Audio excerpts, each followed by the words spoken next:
Big game for the Dallas Cowboys, and tonight we will break it down. It's Jets at Cowboys, home season opener, and it should be a strong one between defenses. Let's go.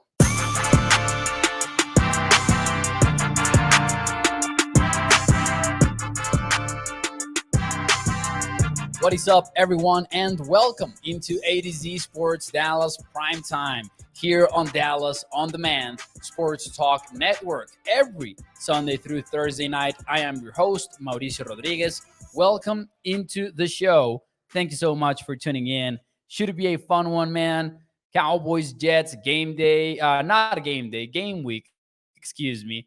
And I'm disappointed that Aaron Rodgers is not going to play, but it still should be a fun one. The Cowboys have their own injuries, obviously not as important as the quarterback, but I do believe we kind of need to start with the injuries because there were some big name additions to the injury report on Thursday as we await the Cowboys and Jets game. The Giants, not the Eagles, excuse me, and the Vikings are playing right now on Thursday night football. And man, oh man, the Vikings are putting up a fight against the Eagles. It's 7 to 10, 59 seconds in the second quarter. If you are watching live, if you're not, then you probably know what the outcome is. Hopefully, you are celebrating as a Cowboys fan.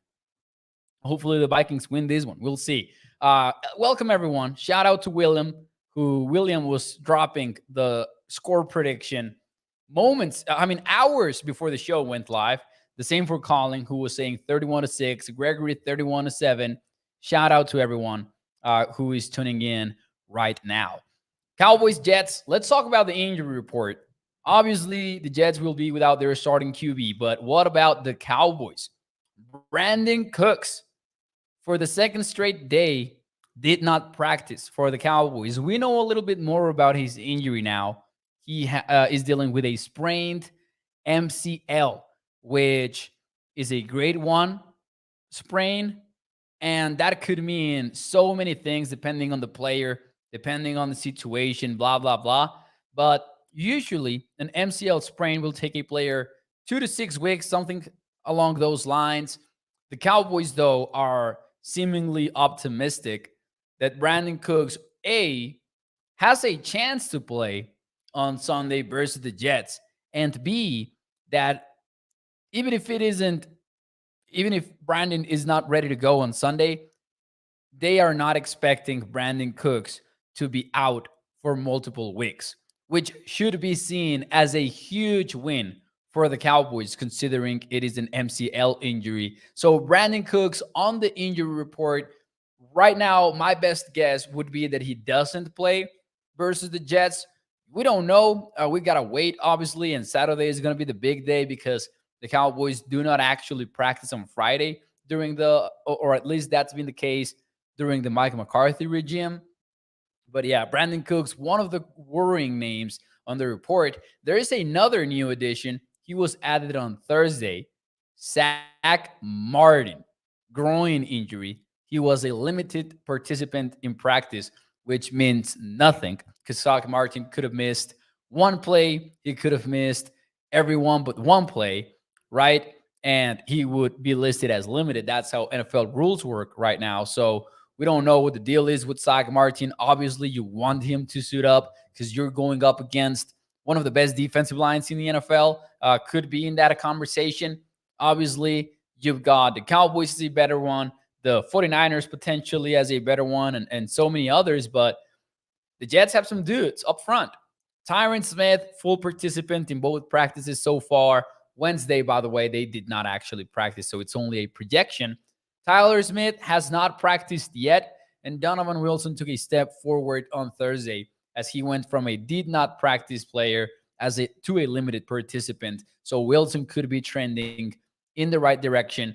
Obviously, you can see that Jordan Lewis is completely off of the report, which could hint at a potential return in week 2, but we'll have to wait for any of that, though. Brandon Cook's not suiting up potentially again because we don't know what the plan is going to be at the end of the day, but potentially if he doesn't suit up, You guys know what that means. You guys know that that means that Sunday could be the Jalen Tolbert game, the one that we've been expecting for so much time.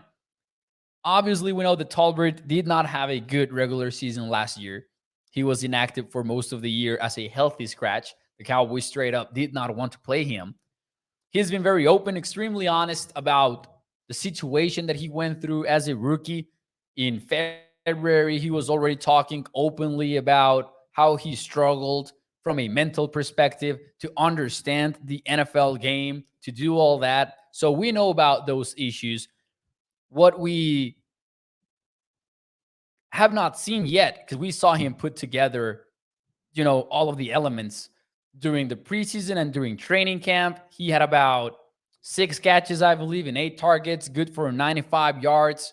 So he had a very, very good preseason.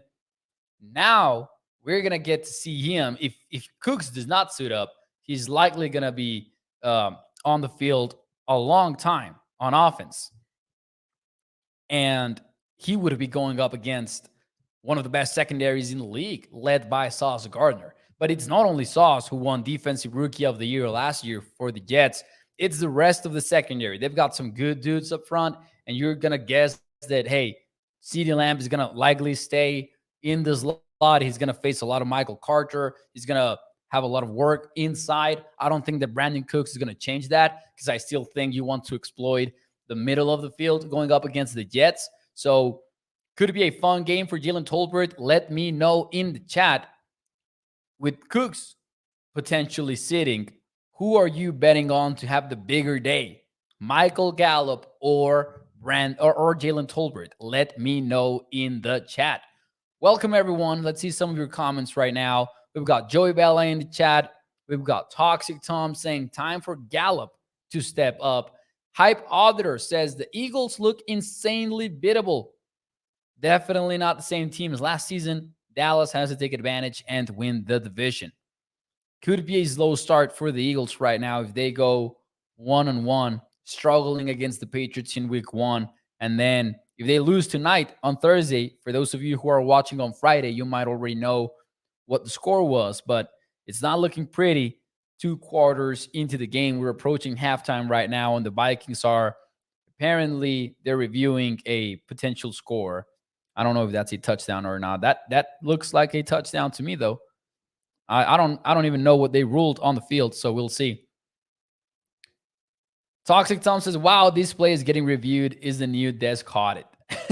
I don't even know what they're saying on the field, but it does look like, oh, I see. He lets go of the football. Oh, snap. All right, we'll see what they rule. Tolbert for Katharina. Russell says Gallup, no problem. Who will have the bigger day with Brandon Cooks potentially out for this one? Keyword potentially. Gregory goes with Tolbert. Let's see here. Russell says not the same team. Looks slow. That offensive coordinator was a difference. Dexter says I would set Cook out. We're playing the Jets. We like Cook's experience on the field, but I would sit him out. But I will save him until the 3rd game. And then you get into a very weird situation here if you are the Cowboys. Because if you decide to sit down Brandon Cooks for Sunday's game, which in my opinion, it's the most likely outcome after Brandon Cooks has been listed as a did not practice for 2 consecutive days. And the fact that it is a sprained MCL, and those are never fun, regardless of the severity. Like, it's a knee injury. I think, personally, and this is only my prediction, it might be wrong on Sunday, but I don't think that Brandon Cooks suits up for the game. And knowing that if you go 2-0, if you beat the Jets, which they are projected to, do you want to play Brandon Cooks versus the Arizona Cardinals? Or do you just want to wait it out and then suddenly Brandon Cooks has himself 2 weeks to rest? Almost 3, counting like this one. Maybe you want to sit him until week 4 if you are the Cowboys at this point. How did he do it? How did he hurt it, says Russell? Apparently, it happened during the game, actually. I think it's tough to find it. I was trying to find it on the replay, like any play where apparently he got hurt. I couldn't find anything though, so I might have missed it. But knee injuries are weird. They can happen without any contact. So we'll see. Jake Ferguson says Toxic Tom as his answer. Gregory goes with Turpin. Now, those are fair, valid answers, and they might be right. They're a little bit creative, of course, but I'm going to go sticking with the two options that I gave between Tolbert and Gallup. I'm going to go with Gallup. He's obviously one of the projected starters. He's going to be isolated. So I'm going to go with Gallup for that. But I do want to see Jalen Tolbert in regular season action. That will be one of the players to watch, in my opinion, for Sunday's game. Now let's talk about the actual matchup between these two teams. We talked a little bit last night about Zach Wilson's issues versus the pass rush that the Bills had on Monday. It's going to be an issue for him again. That Jets offensive line, it's got a very old left tackle. It's got a struggling right tackle who has barely played in the NFL at this point. He's got 2 seasons worth of experience, and he hasn't played in any of them like considerably. This would be a first for him. I'm talking about Mekhi Becton over on the right side, and now he's facing a Cowboys pass rush that just cannot be stopped. It cannot be stopped. Maybe if you have one of the best offensive lines in the NFL, but the Jets likely have one of the worst at this point. And Wilson took a long time to throw the football. Second longest in the NFL in week 1 at 3.13 seconds. That means Micah and friends, they're going to have their time to get to the QB. And Wilson is not a veteran quarterback. He's not going to be chill when the Cowboys go out there and show him exotic looks that Dan Quinn likes to put out on the field. And we reviewed one of them last night. If you want to catch that replay and want to watch that film room segment, you can definitely do that. But I look at this game, you look at the Cowboys pass rush, the fact that they had so many players get their hands on Daniel Jones on Sunday night, the fact that he was getting hit consistently by players not named Micah Parsons from everywhere. And this game spells trouble, in my opinion, for Mr. Wilson. Now, can he make some plays? Yes, he's a mobile QB who can maybe work some magic here and there, but consistently, here's the thing. He's going up against Stephon Gilmore and Trayvon Diggs. And Gilmore, we have barely talked about him, but hey, 8 targets, and he allowed 3 catches, forced 2 incompletions, had the interception, and he's going to get Garrett Wilson and Alan Lazard because he's going to be working on the outside, of course. That's going to be a couple of fun matchups. I can see that being fun matchups, but you got to give it to Stephon Gilmore, in my opinion. Maybe not versus Garrett Wilson. Wilson is pretty legit. He's likely going to get some wins here and there. And that leads me to talk about the legitimate threats that the Jets do have and their corresponding matchups. Because I do think the Jets have some dudes. And you can talk all you want about Aaron Rodgers not being able to play. There are some players that deserve a certain level of respect on tonight's show that could spell some trouble for Dallas. And you got to start with, again, Garrett Wilson. He's going to be matched up against Trayvon Diggs. He's going to be matched up against Stephon Gilmore. Diggs actually was following the Giants' best receiver in a couple of plays here and there. I want to see if that happens again on Sunday, where your top concern has to be Wilson. Wilson was out there tipping the football to himself in the end zone versus the Bills on Monday Night Football. Garrett Wilson versus Gilmore and Diggs, one of the matchups to watch. Then you've got defensively from the Jets a couple of dogs. Quinnen Williams, defensive tackle. If there's one area that you could be concerned about this game, it has to be Quinnen Williams and some other players like John Franklin Myers, among others, that can really get some pressure turned up on the inside versus Viadish, who is good, but he's going to have some rough moments against elite competition like he did versus Dexter Lawrence on Sunday night, and that's okay. I like Tyler Viadish. Is he an elite center? No. Is he a good center? Heck yeah. But Quinnen Williams is going to get some wins versus Viadish, and that's just the National Football League. You got to account for that. Quinnen Williams is going to have his moments, but what I'm worried about is if Tyler doesn't play and then Viadish has some issues and then Zach Martin is already on the injury report, could it get ugly is what I'm saying. And obviously, we don't want it to be ugly. And right now, a small parenthesis, I've got Vikings minus 3.5 for the first half. And I really don't want the Eagles to make these field goals. So it's a 60. Oh, it's a 61 yarder. Oh, it's not happening. Is it? Are you going to see me get a live beat a bad beat live, excuse me? Mixed up those words there really quickly. I've got Vikings plus 3.5 for the first half, or they're going to call for a timeout. Man, that's anticlimactic. But anyways, no other guy that the Cowboys got to watch out for, obviously, Sauce Gardner. Sauce Gardner, man.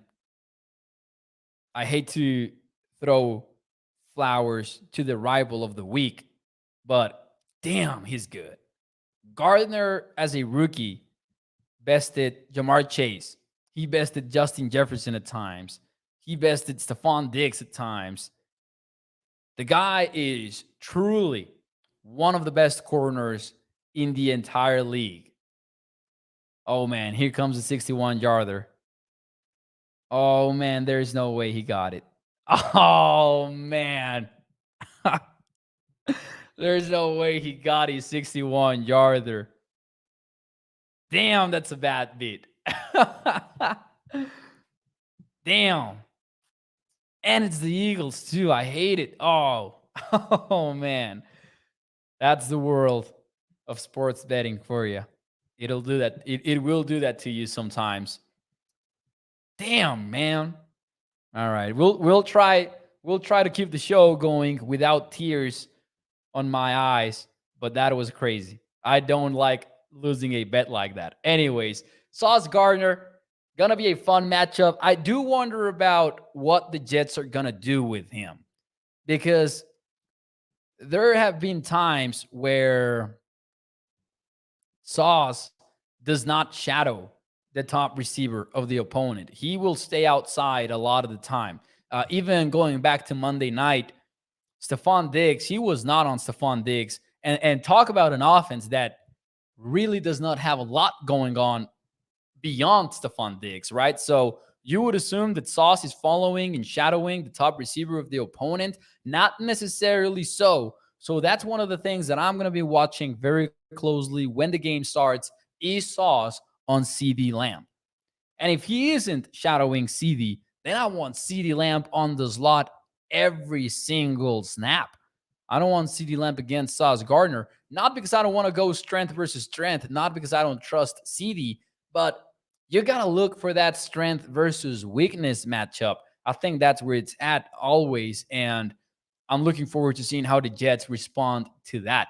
Is there going to be a point in the game where the Jets say, you know what, Brandon Cooks is not playing? Maybe, potentially. We don't know, but I'm assuming that he won't.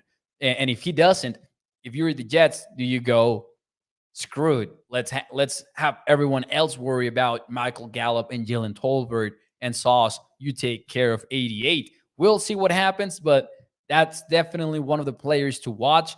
I do think that Sauce could look very good against Tolbert or Gallup because, again, I'm just going to give him some credit. The guy's pretty freaking good. But other Jets players, other matchups to watch, and I wanted to format the show this way on this edition, this preview edition of the show, because I really wanted to kind of put on display the fact that the Jets have a lot of guys, even if they don't have Aaron Rodgers on this one, and how it could shape up to be a fun game when it's all said and done.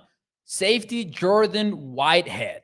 You might have heard about this, but Jordan Whitehead actually had 3 interceptions versus the Buffalo Bills. He was out there sparking the win in the first place.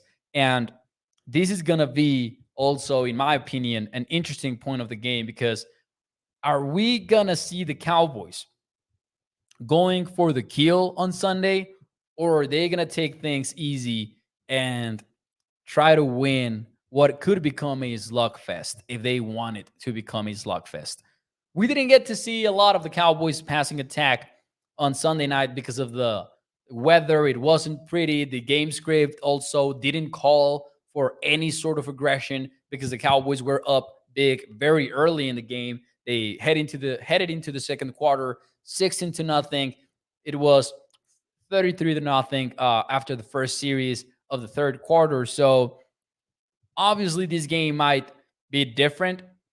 But if you're going up against this defense, and I've said it before here on the show, but I don't want the Cowboys playing the game that the Jets want to play. I don't want them playing the defensive showdown. And you look at the betting world, and the total is at 38.5.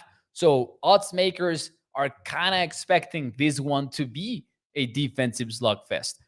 Are the Cowboys going to avoid that, coming out swinging on offense, having Dak Prescott challenging one of the best secondaries in the entire league? Or are they going to want to stick to the run game and just do their thing? And if they do pass the football and Dak Prescott takes those deep shots that he loves, could Jordan Whitehead step up and make some plays? Hopefully not. But to me, that's one of the biggest questions, if not the biggest, of the entire game. What is going to be the Cowboys' mentality entering this game? Another player to watch and another matchup to watch, wide receiver Xavier Gipson. Not as an actual receiver, but this guy was fighting for a roster spot in camp in the preseason. And I talked to a Jets expert this morning, and Xavier Gipson, man, he had the game-winning walk-off punt return for a touchdown in overtime versus the Bills on Monday night. He's been doing that like since last year's preseason. He was turning heads as a returner, made the roster. People didn't necessarily know if he was going to be the starting returner or not. But this special teamer can really change games like he did on Monday. Who knows if Zach Wilson's Jets win the game if he doesn't take it to the house on the punt return? Because it wasn't looking pretty for Zach Wilson in the offense on Monday night. So I wouldn't have dismissed the possibility of a sack for the Buffalo Bills that would have returned them the football, or maybe the game could have ended in a tie potentially. But there's several things that we know about this football game, and I think one of them is that the Jets are going to get some stops. They're just gonna. So we're going to see punts frequently in this game. Even if the Cowboys offense looks well and everything, I would just assume that the Giants defense is going to get some stops against these Cowboys offense. And again, it's the NFL. It's one of the best units. That's okay. We can live with that. But when John Fassel's unit comes onto the field, that is going to be a showdown to watch, that special teams showdown. The Cowboys have a lot of changes going on special teams, and they cannot be caught off guard. You've got Jalen Tolbert as the starting gunner of the team, so new player there. You've got Noah, big role on special teams. We know about Juan J. We know about the rest of the guys, but hey, this is a very new and potentially inexperienced special teams core. Made some plays already in week one, but stopping Xavier Gipson from giving the Jets any short fields is going to be key. Because if you give long fields to Zach Wilson all day long, chances are he's not going to overcome that, because the Cowboys defense also happens to be pretty damn good. That being said, I just want to shout out Franklin Myers one more time. Defensive end. He's one of the players to watch. 8 pressures versus the Bills on Monday night. There are other guys like Brian Hoff. He's a rotational player that seems to be a pass rush specialist. So an opening on obvious passing downs, watch out for Hoff, because he's going to give the tackles a little bit of a challenge there too. And we already mentioned Quinnen Williams. Having a dominant 3 technique in the NFL can really change the way that a game goes at any moment. So looking forward to all that. Let's see some of your comments here, though, in the chat before we move on. People suffered my bet. I appreciate you. Thomas says, damn it, he got it. Oh no, Mo says Toxic Tom. He says, Mo will no longer be taking Mrs. Mo to dinner. I mean, potentially. Potentially that takes that off the table. Nah, I'm just kidding. Always bet responsibly. Always bet what you can't afford to lose. And what you cannot afford to lose is those dinners. I don't recommend that. Micah says Trayvon Diggs, 2 interceptions and a pick 6, says Michael Logan. So another maybe a little bit bold prediction in the chat. I want to see this Cowboys defense take the ball away, man, and get some points on the board because the Cowboys might need them. You guys know that I'm going to go with the Cowboys to win the football game. I mean, they're mighty favorites. The question is, though, what do you make about the spread? And I'm going to open it up to the chat. Over under, no, not over under, excuse me. Are you taking Cowboys minus 9.5? Do you think the Cowboys cover that? In other words, do you think the Cowboys win this game by 10 or by less than 10? Let me know in the chat, what do you make of that? Because it comes down to the offense, in my opinion. It comes down to the offense and how it matches up against the Jets defense. And let me take you behind my philosophy when betting these games. We went 13-4 last year. I'm trying to build on that. I'm trying to have another dominant year because 13-4, man, betting a single team all year long, that was a massive win for the show, in my opinion. Now we got to bet this one. And usually my philosophy is no quarterback, doesn't matter how good he is, but no QB is going to move the spread for me from 3.5, where it's at originally. It's difficult to have it move from 3.5 all the way to 9.5. I would be jumping on the Jets immediately because that's just how I look at the betting world. But I look at this game objectively and I go, how can the Jets do this? This is going to be quarterback hell for Zach Wilson. The offensive line for the Jets is not good. And I believe that coming into the season, even with Aaron Rodgers, I had them third in the AFC East because I didn't believe in the Jets offensive line. And to me, that's where it all starts. And I look at this Cowboys pass rush. I look at Micah, Armstrong, Williams, Oza. How crazy is it that you keep going and going with these names? Leighton Vander Esch and Jonathan Hankins running tight end stunts to one side of the line. Dan Quinn just coming up with crazy stuff to do. I think the Cowboys are not going to be threatened by the deep ball on this one. So I think we're going to get the heavy boxes to counterattack Breece Hall's running game. We had 2 explosive runs versus the Bills.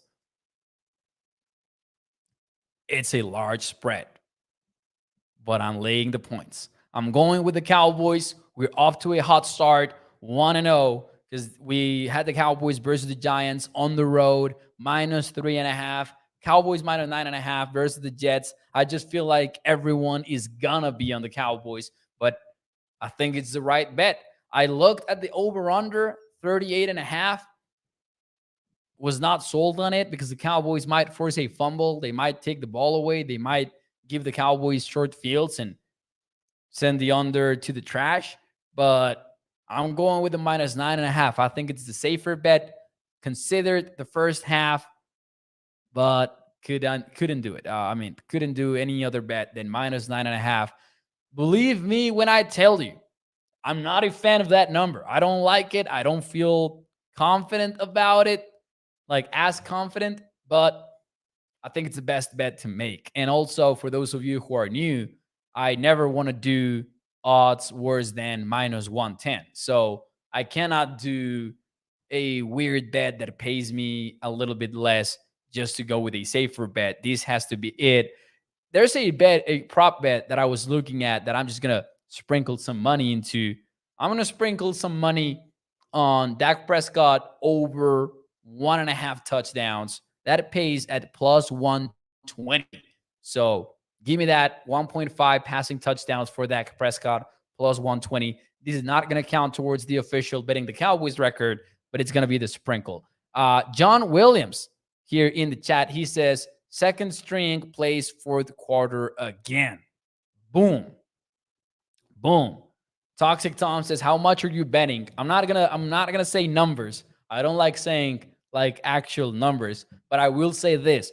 All of my bets in the college football world and the NFL world, they're always the same, because that's my way of fighting my own bias of which bets I like the most. So I just have my system, I stick to it, and I just bet the same amount every time. Unless it is a prop bet or something like that, or a parlay, and then I'll just cut it down like either to a fourth of my regular unit or half of my regular unit for prop bets and crazy stuff like that, or money lines when I take the underdogs and that kind of stuff.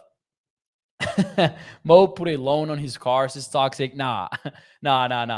Always, I bet always what is responsible and what I can afford to lose. Now, that's one of the things that I've always been very thankful with my dad for. He taught me to bet at a very young age. He probably shouldn't have done that, but he did teach me to not lose control of my bet. So that's a win. That's a W in my book. Cowboys will win by 10 for sure, says Katharina. Cue Ball says by 17. Book it. John Williams says boys cover. Joey Vela says Cowboys cover. 31-7 for Gregory. Toxic says good teams get the W and great teams cover the spread. That's obviously a fun quote, but all kidding aside, like I do think the Cowboys are so good. I do think that the Cowboys are so good, man. I really do. Finally, though, let's see here. Good chance for us to showcase our offense versus a formidable Jets defense, is Kevin Lamar. And it's true, man. If the Cowboys go out there and they hang Vikings, can the Vikings stop doing this? Can the Vikings just not give the football away for one drive? We need you, Vikings. Come on. Sorry, I had to react to that. It sucks. Not as much as Kirk Cousins, probably, but yeah. Okay, that sucks. Gotta give it to Josh Sweat, though. That's a good pass rush. Boom. All right. Vikings suck. They're not gonna make us happy tonight, probably. We thought for a moment that they might. But yeah, if the Cowboys go out there and they hang 30 on the Jets defense, heck, even if they go out there and they hang 28, it can be a pretty good game for the offense. I looked at, there was this crazy stat on the Cowboys game notes versus the Vikings before the game, versus the Jets, excuse me. Let me read this to you because it's a crazy stat. I tweeted it at Mau NFL in case you want to follow me. That's at MAU NFL. And it's from the game notes of the team. And these would make the Cowboys the kings of burgers. Let me read to you this. Since 2020, when head coach Mike McCarthy arrived in Dallas, the Cowboys have scored 40 points in 12 games. The most 40-point outings among NFL teams. 12 40 burgers. Most in the league. You want to know who's tied for second place? It's 3 teams, actually. It's Tampa, it's Kansas City, and it's Buffalo. Cowboys have 12 games since 2020. You want to know how much these guys have? 7. That's second place, 7. So Cowboys have 5 more 40-burger games since 2020. And keep in mind, Dak Prescott did not play for most of the 2020 season. He missed time in 2021 and 2022. And the Cowboys have scored 40 points in 12 games in that span. This team's good, man. This team is really good in the 2023 season. They have a shot at winning it all. That will be it from me tonight on ADC Sports Dallas Primetime. Thank you so much for tuning into the show. I appreciate you so much. Smash a thumbs up, and I will see you on Sunday night. and hopefully to talk about a Cowboys win. That's what I'm hoping for us to be able to talk about a big W. So we'll see if it happens. We'll see if it comes to that. Have a good weekend. Enjoy your Friday. Enjoy your Saturday. And then let's meet again on Sunday. Thank you so much. Hit the like button for me. Y nos vemos el día domingo. Bye-bye.